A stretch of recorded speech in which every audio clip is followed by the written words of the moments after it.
Hey, John Gilroy here. Yesterday was Valentine's Day. Today, we answer the question, is automation the key to your heart? Hit the music, Manny.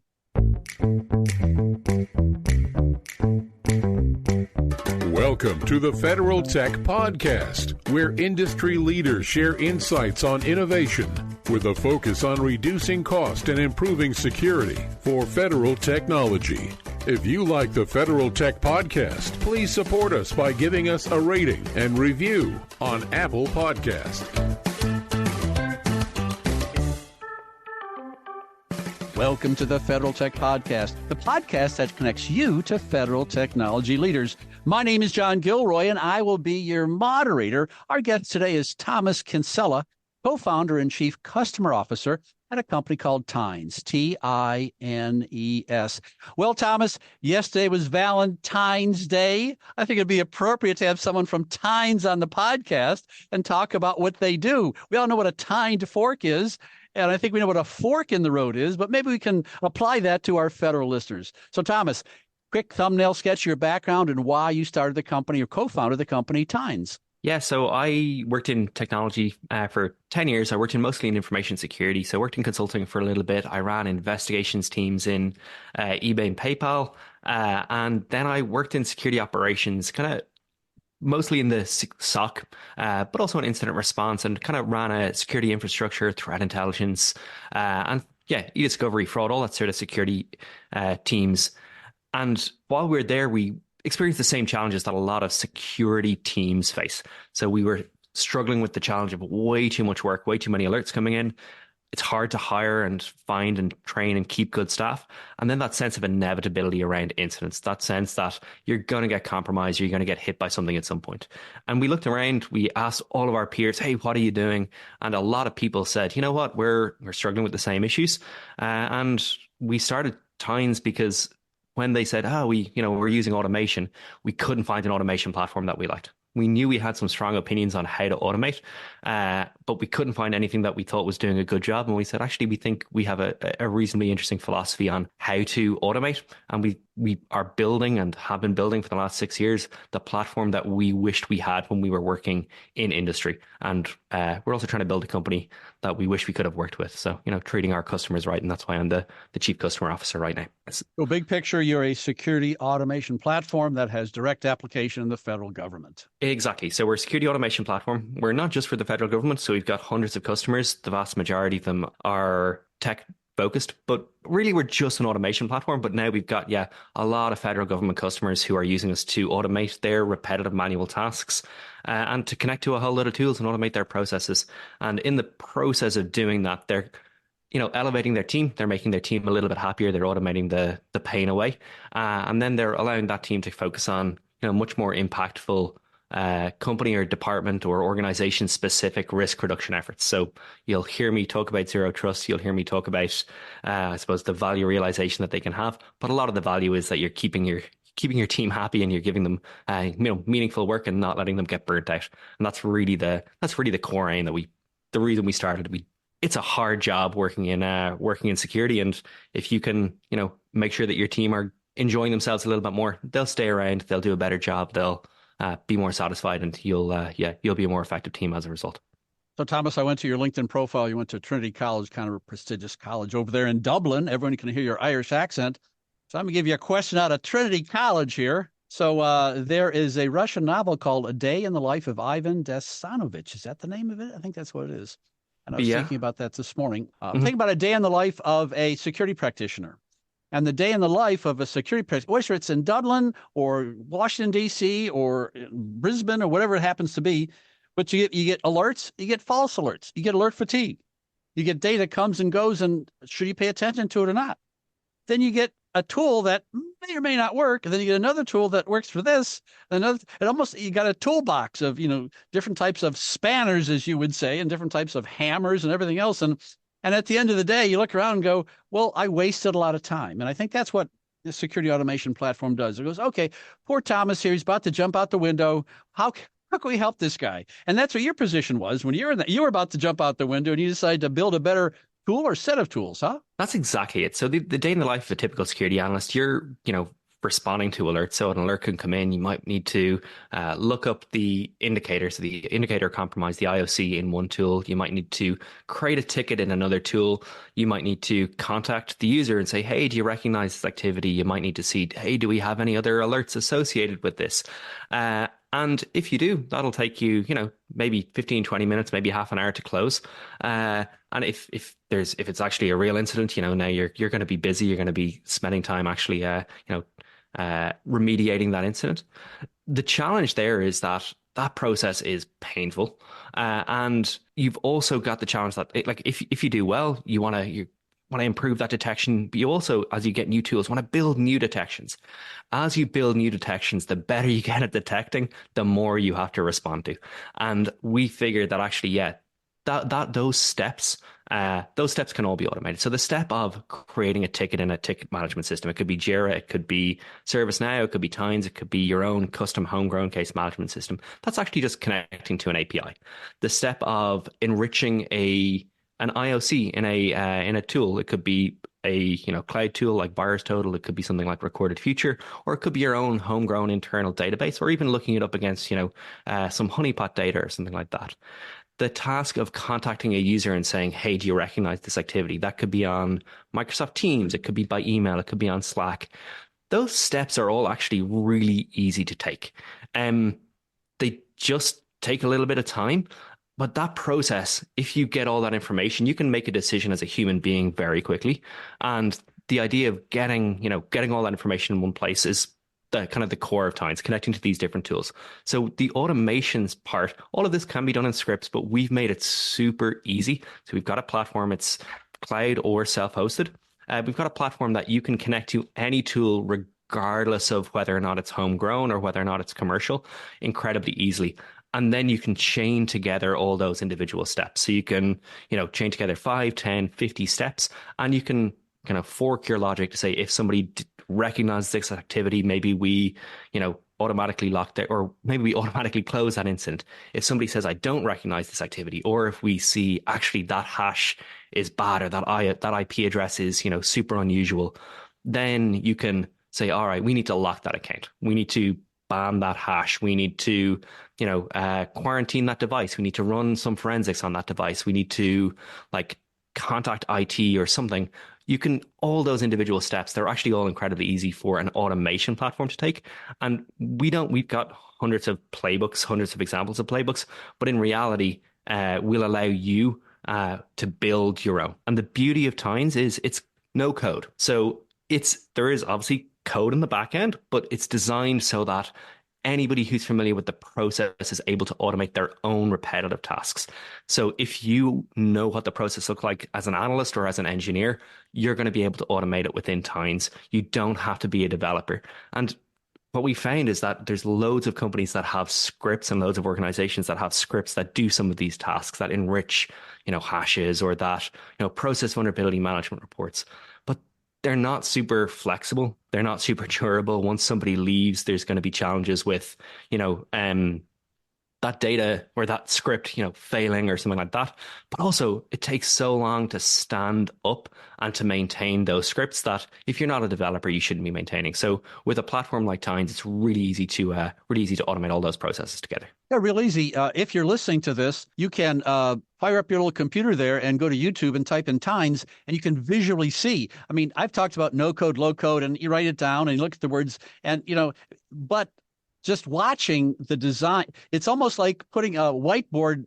Well, I've done a lot of things with whiteboard and developers, but it's almost like a whiteboard and a screen where you go, okay, here's a box, drag this box there, this box, drag this box there, okay, drag this box there. So it's low code, no code. Well, you can call it what you want. You can call it low code, no code. You can call it a storyboard. You can call it what you want. But the point of the matter is that you don't have to have a PhD from MIT in computer programming in order to use this. And so what this does is, we talked about it earlier, it's very tough to hire people with these strong degrees and experience in cybersecurity. However, if you give them all the tools in a visual platform, in a storyboard, all of a sudden it makes it easy, doesn't it? It makes it really easy. And you're elevating that person. You're giving them some creative license. The other challenge that security practitioners face is, they get burned out. They can't stay on top of these alerts.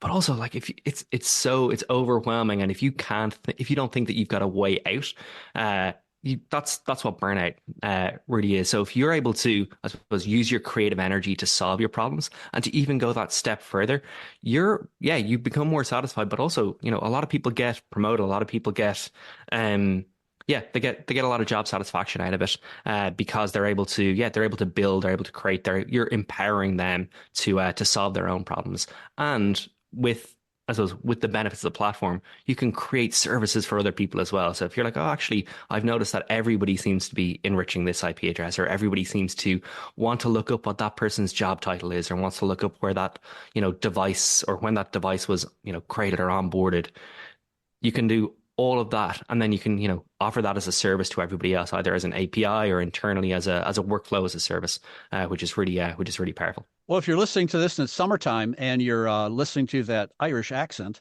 you may want to learn more.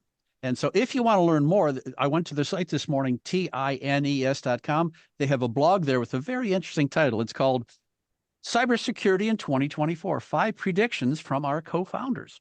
And I think they have a lot of insight into this because they're in, I don't know if you use this phrase in Ireland or not. In America, we use this phrase, the catbird seat, where you get to see a whole lot of stuff, and when you see different types of traffic, you can identify and see what it is. So I think this would be a great place to start to learn more about the company. TINES, go to their blog, and it's called Cybersecurity in 2024. And now, Thomas, we're going to go from Dublin to Kansas City.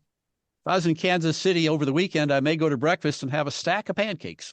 I don't know if you eat pancakes over there, but in the software development community, a stack means something different, but the same metaphor there, like you use a metaphor. So you claim that you can work across the stack. Easy to say, hard to prove. You're going to have to show me on this one there, Thomas. So working across the stack would be a very powerful capability for large enterprises, isn't it? Yeah, it's incredibly powerful. So the challenge with like scripts, the challenge with the federal government is that there's so many different tools out there that if you want to connect to, AWS or Azure or GCP, or if you want to connect to a CMDB or a SIM, in reality, what works for one organization may not work for another because the tools are completely different. So Tines, we took a completely different approach than every other automation platform, every other workflow platform out there. So we decided that you don't actually need to integrate. So instead of giving you, 1,000 integrations or 100 integrations, we've actually said you don't need to integrate with anything. You're going to be able to connect to anything regardless of whether or not we have an integration for it. So we just connect directly to a tool's API and we make it super simple. So if you have a curl command or you have API docs, you can copy and paste a curl command, or you can basically upload some API docs and we'll create a whole load of connections for you. And what that means is that, it doesn't matter if it's a homegrown internal tool developed by one person in the Department of Agriculture, or if it's one person that's, created their own threat intelligence tool, or if it's a commercial off-the-shelf tool like, CrowdStrike or ServiceNow, we're going to be able to connect to it regardless.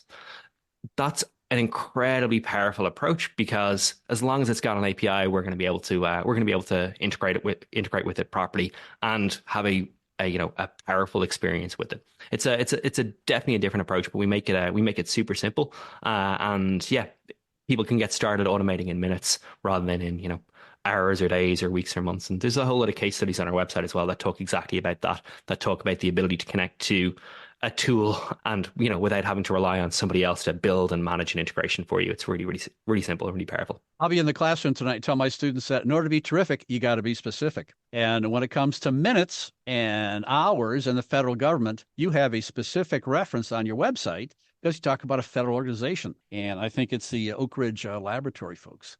And this is a perfect crossover between, being specific and the federal government and Tines because you took a process that took 20 minutes and now it takes 20 seconds. I mean, that's a pretty good story, isn't it? Yeah, absolutely incredible. Their team are very sharp. So they're as an organization, the national labs are responsible for, I suppose, protecting some of the most critical infrastructure in the federal government. They've got thousands of employees, and as you can imagine, they've got that a vast technology stack. What was interesting about them is they had a whole load of scripts. So they had hundreds of scripts that their security team ranges, same as most security teams, from incredibly sophisticated veterans to relatively junior people. And they had some scripts and they had some some process they couldn't automate, and they took a long time. So some processes took, half an hour to run, some processes took 5 minutes to run. What they found was connecting to, I think the one you're talking about, or the reference you're talking about, was connecting from their SIM, which was Elastic, enriching their data in 3 or 4 different tools, and then connecting to their case management system was a process that they ran several times a day. And it took them like 20 minutes in order to do that. Now Tines is able to just connecting to your SIM, connecting to Jira. That's all, absolutely bread and butter for us. But those processes, we've automated dozens of them with that team. We've shared some of our best practices. They've shared tons of feedback with us. And now what they're doing is they're not just automating, a SIM alert to a case management system with some enrichment. They're automating threat intelligence. They're automating firewall rule management. They're automating their endpoint rules. They're automating forensics. They've even got some compliance workflows as well that they're running. And it's really, they're really pushing I'm not going to say they're pushing the boundaries of times, but they're proving out that value prop of, I suppose like minutes or hours to seconds. But the really fun part is that, the people that are doing it are now, the experienced engineers are able to focus on the experienced engineers, but the junior engineers who are spending that kind of 20 minutes, half an hour every single day or multiple times a day, they're the people that are really getting stuck in and getting a lot of value out of it as well. They don't have to do that manual work, and now they can build better detections, and they can automate the fun parts into their jobs. This is a podcast we're recording on Zoom. I'm looking at your T-shirt there, and it says, or a sweatshirt there, it says Tines. But you could probably put, Elastic on there, and put Siren on there, and put Snowflake on there, because you work with so many different companies. In fact, I had Snowflake on a couple weeks ago. You even work with Snowflake. So that sweatshirt, you got to put more logos on there, Thomas, huh? We've been incredibly privileged to have some of the most sophisticated, but both like sophisticated companies. So I wouldn't call Snowflake. They've got a huge data. Like I wouldn't necessarily call them a security company as such, but we've got companies like Databricks, companies like Mars, companies like Snowflake, as well as some incredibly sophisticated security companies like Elastic themselves, and a whole lot of others. There's a lot on our website. But the Snowflake crew, they're an example of an organization that that struggled with like scripts and struggled with a whole lot of other platforms. They I think drink your own champagne is the way of phrasing it these days. So they want to, and they do, use their platform for everything. So they're a data lake, and they bring together sources of data. Every single piece of organization there, or piece of data in their organization they try to bring together into their data cloud, and they try to correlate things in that data cloud. So you can imagine a suspicious login, they're able to correlate the user's location, the user's device, the user's IP address. But even still, they want to be able to create really good alerts as a result of that. What they found was connecting to the Snowflake API, and every other platform relied on a connector. With Tines, we just connected to the Snowflake API immediately, and they were able to start, building out incredibly powerful workflows. So now what they've got is they've built both both processes that every time somebody, logs in from a suspicious location, it pings that user on Slack, says, hey, do you recognize this activity? They've got I don't know if it's what their EDR platform is. I don't know if it's CrowdStrike or SentinelOne or what else, but they've got all their EDR alerts coming in. But what's really cool, they're also using their own platform in a way that they simply wouldn't be able to without Tines. So they're using their platform as a case management system themselves. So they're putting all the data that comes from Snowflake, gets enriched in Tines, processes all that information, and then we actually send it back to a different database in Snowflake, and they are using that, as well as that and another tool, Replete, as a case management system, I suppose that they built. And they're tons of processes. Their incident management process, their phishing process, even compliance team reporting and things like that are built on top of Tines, and using their own database as well. It's really it's a fun platform. And again, that's the pleasure in my job. I'm like chief customer officer, but the real pleasure, as you say, that's I think you said cat's eye view or bird's nest kind of view. It's learning what is working for some organizations and then sharing them with others. So saying, oh, actually, that's really interesting. We hadn't, I'd never thought of using, because Tines doesn't rely on any rebuilt integrations. We don't really mind what you're connecting to, but also that means that the processes that you can automate are pretty limitless. And seeing what one organization does and then going to another organization and saying, hey, have you thought about using Tines in this particular way? That's a real fun, it's a real fun part of my job. And it's a real privilege to share. A lot of organizations are now even just sharing them among the sharing those workflows among themselves, which is even better. But when I get to learn and I get to share, the Snowflake team have done a great job. I'm listening to you so carefully, Thomas, and listening to the words, the meaning, and I'm listening to your vowels. And it dawned on me the difference between the people in Ireland and the people in America is that we think we speak the same language. It's a completely different language. What you would say is very sophisticated. Yes, they drink their own champagne. And in America, we'd say, yeah, we eat our own dog food. Yeah, that's the phrase that I'm comfortable saying. In Tines we eat our own dog food. But if I'm talking about a customer, I don't want to call Snowflake's technology dog food. So I'm saying right. It's champagne. So. Yeah. The reason I brought them up is that you don't have to use your stuff just for security. I mean, you use our other stuff too. And so from what I've read is like 1/4 of your customers we use other stuff too. So it's I think it's very flexible because there's a lot of agencies do a whole lot more than just security as far as workflow goes. There's case management. I mean, the federal government case management, federal government giving out awards, grant management. It's huge. Yeah.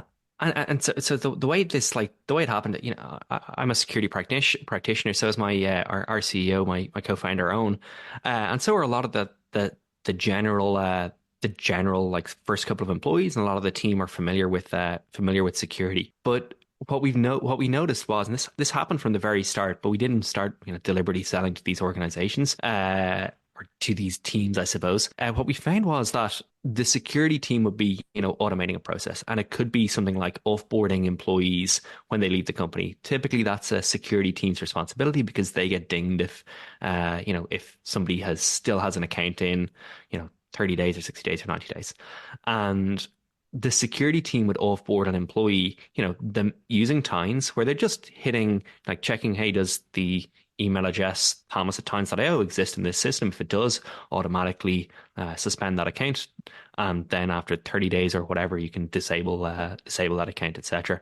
But they'd be disabling that account instantly at like 5 p.m. the day that person's leaving, which is really cool. And they do that across like 20, 30, 40 systems really quickly. And then what would happen is the IT team would be like, wait a second, you just this is really you just disabled that person's accounts in like 30 systems, and it took you a minute, and you had it all scheduled. But we're manually creating accounts for this person in like 25 or 30 different systems. How are you doing it so quickly? And they'd say, oh, that's Tines. Same, the security team would be spinning up an incident to investigate, something that is something bad. So they're adding people to channels in Microsoft Teams. They're spinning up maybe a document in like Google Drive, and they're spinning up a repository of where all the evidence can be put, and they're tracking all the conversations, and they're spinning up another channel. They're spinning up a Zoom room or something like that, and all that's automated in Tines. And the site reliability engineering team who are called in are like, hold on a second, how have you just recorded everything? How did you have every time somebody takes an action that's automatically getting populated to your case management system or to Jira, and they're like, oh, we're using Tines. And then all of a sudden the site reliability engineering team start using Tines. So that organic expansion happened into IT, into site reliability engineering, and then into DevOps teams and some other teams. And now we've got product teams, engineering teams, IT teams, along with security teams using the platform. And we're starting selling into those teams ourselves. And definitely the majority of our business is still in security. But the fact that 25% of our customers are using Tines, and not only that, they're bringing us into the cycle earlier. So they're bringing us in, they're bringing in the IT team. They're like, actually, I think you need to get involved in this procurement process at the very start. It's really exciting, and it's a lot of fun to see them doing it as well. Well, this was a fun interview, Thomas, and my takeaway is 20 minutes to 20 seconds. I mean, if I learned anything, and everyone's got 20 minutes of silly things they have to do, the tedious work, but all of a sudden you're freed up to do the more intellectual work that is really what you're getting paid for. Well, unfortunately, we're running out of time here. You have been listening to the Federal Tech Podcast with John Gilroy. I'd like to thank my guest, Thomas Kinsella, co-founder and chief customer officer at Tines, TINES. Thanks for listening to the Federal Tech Podcast. If you like the Federal Tech Podcast, please support us by giving us a rating and review on Apple Podcast.